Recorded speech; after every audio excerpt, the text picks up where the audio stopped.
d'excellence. madame. Je crois La que c'est ce parole que est nous à souhaitons monsieur tous. Paul Molac. Merci, Monsieur le Président. Ma question s'adresse à Madame la ministre de l'Environnement et de l'Énergie.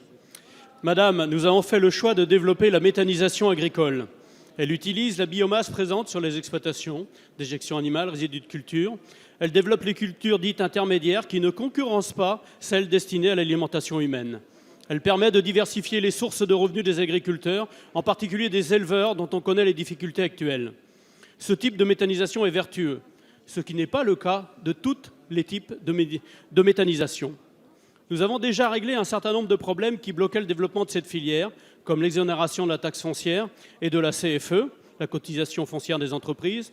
Nous avons également sécurisé les tarifs de rachat de la petite méthanisation, celle que nous voulons développer au plus près des territoires. Pourtant, aujourd'hui, avec la crise agricole, la filière est assez atone et les constructeurs français qui se sont lancés dans la méthanisation à la française s'inquiètent. Le risque est de voir cette nouvelle filière vaciller. Certains problèmes restent en suspens.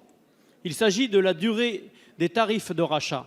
Je plaide avec la profession pour un tarif de rachat sur 20 ans et non pas 15 ans comme actuellement. Le problème de la recapitalisation de certains sites se pose également.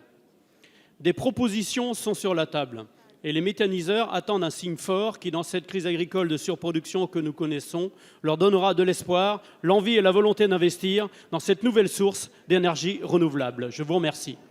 Merci. La parole est à madame Barbara Pompili, secrétaire d'État chargée de la biodiversité. Merci, Monsieur le Président, Mesdames et Messieurs les députés. Monsieur le député Paul Molac, tout d'abord, merci de bien vouloir excuser l'absence de Ségolène Royal, qui est aujourd'hui à Marrakech pour la COP 22. Le secteur agricole a un rôle essentiel à jouer dans l'essor de la méthanisation.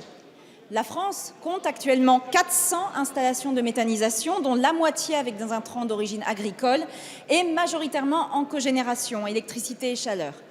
Comme elle s'y était engagée, Ségolène Royal a revalorisé en octobre 2015 le tarif d'achat de l'électricité produite en cogénération par les installations de méthanisation existantes dans l'objectif de donner des bases solides au développement de cette filière.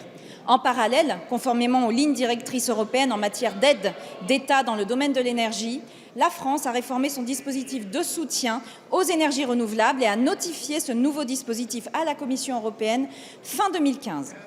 Une fois validé par la Commission européenne, le nouveau dispositif de soutien pour les nouveaux sites de méthanisation prévoit bien que les méthaniseurs de moins de 500 kW seront soutenus par un tarif d'achat de l'électricité garanti pendant 20 ans.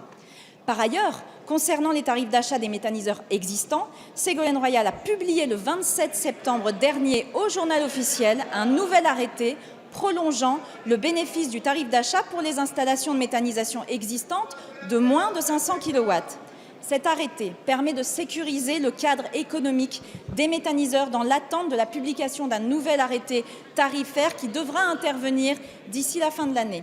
L'intention du gouvernement est bien que les exploitants des méthaniseurs existants puissent bénéficier de la même période de garantie de tarifs d'achat que les futurs exploitants, tout en veillant évidemment à la sécurité juridique des nouvelles dispositions proposées. Merci madame.